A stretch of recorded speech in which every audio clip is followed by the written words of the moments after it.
Bachira is one of the most versatile players in Blue Lock. He can fit into almost any system and even run teams as the main man like we saw with FC Barça. But as we all know, Bachira didn't get the best results in the NEL, winning only 1 game out of 4. But that wasn't because of Bachira. It was because the talent around him simply couldn't keep up with the other NEL rosters. So what happens when Bachira actually gets a competent squad? That's exactly what we're finding out in this video, because we're building a lineup fully built around Bachira, except this time he's got the entire U20 Japan roster at his disposal. With no more limitations of the FC Barça lineup, this is the ultimate U20 Japan team if it were to be centered around Bachira. Now, before continuing on with this video, if you want a full breakdown on what makes Bachira such a great and unique player, be sure to check out the Bachira Blue Lock Scout Report video, as this video takes all the theory from that video and applies it to make the perfect Bachira-centric lineup. Now, before we start slamming players into the lineup, we first need to go over what a team built around Bachira actually needs to be able to do. Because while Bachira is versatile and can fit into multiple different types of lineups, when building specifically around him, there are certain things this team needs to be able to do. Now, since this team is built around Bachira, he's obviously going to be playing as the striker, specifically as a false 9. He's also a very ball-hungry attacker, looking to either playmake or dribble through the opposing line for his own goals. And of course, when it comes to winning physical duels or defensive work rate, that's where Bachira falls behind a little bit. So the team needs to cover for those weaknesses and amplify his strengths, meaning we need the system to do 3 separate things. The first is give him freedom to roam centrally and dribble for his own goals. Second is to maximize his playmaking and make use of the attention he draws to the center of the field. And lastly is to cover for his lack of defensive presence. And if the system isn't capable of doing these 3 things, then it's simply just not the most optimal lineup for Bachira to be the center of.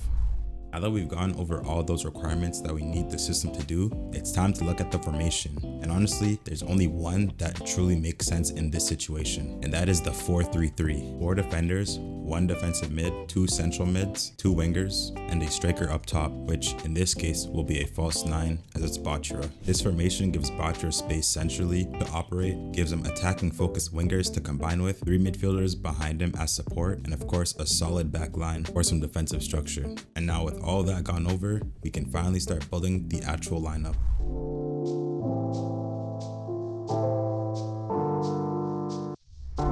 Alright, if you've seen my lineup videos before, you already know how this part goes. Gagamaru will be in net as a sweeper keeper, because if we're being honest with ourselves, the other option has nothing going for him. At right center back, we've got Aiku as the sweeper. His field IQ, vision, physicality, and of course overall defensive ability makes him the best center back Blue Lock has to offer.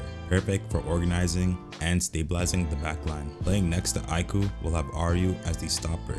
Ryu brings height and 1v1 dueling to the back line, the perfect partner for Aiku. Looking at the right back, we'll have Nico playing as a supporting fullback. Nico's a strong defender overall, and his main weakness is of course his height, but playing him out wide as a fullback makes his height significantly less of an issue. Playing him at right back also lets him use his passing a lot more freely and act as a more consistent link-up option in build-up play. And for this team centered around Bachira, that is a key factor. On the other side, playing left back, we'll have Hiyori playing the same supporting fullback role. Hiyori has high game IQ, he's composed on the ball, and while defense isn't one of his strong suit, he's clearly not bad at it, making him another clear but still effective pick for this team.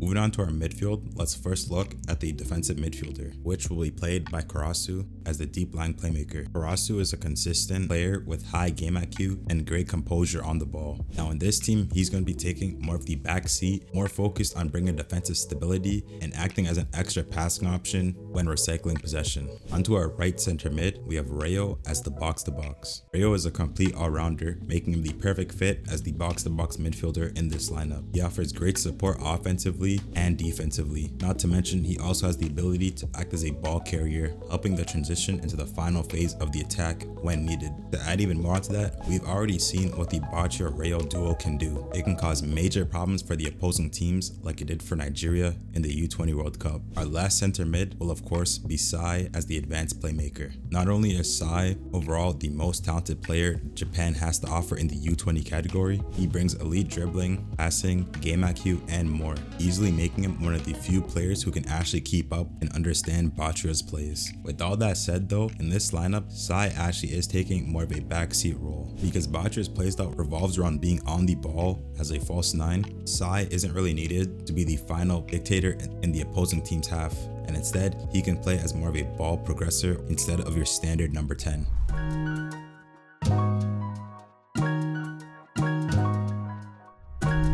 Now we can finally move on to the front three, and starting off with the right wing, we're going to have Isagi as an inside forward, or a Raumdeuter if you prefer that term.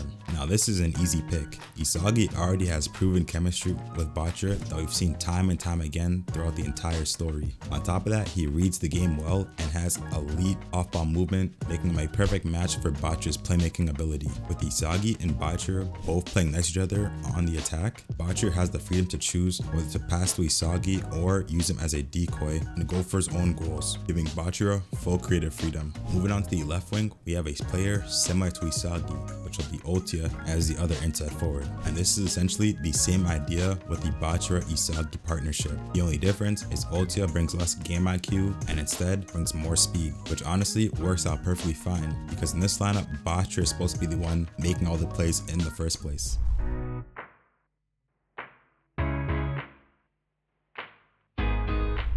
So that's the U20 Japan team if we're built fully around Bachira. A solid backline of Aiku and Aryu, Nico and Hiyori as supporting fullbacks, a midfield trio of Karasu, Reo and Sai, finished off with two heavy off-the-ball wingers, Isagi and Otoya. All these players combined to make a lineup fully built to maximize Bachira's ability to dribble and go for his own goals and still utilize his passing ability when he chooses to go for that instead, making the perfect Bachira-centric lineup, enabling all of his abilities and taking his game to the next level. Now this is just my version of the lineup, but I want to see the kind of lineups that you guys can come up with. So feel free to drop your own lineup or say any of the changes you'd make to mine in the comments down below.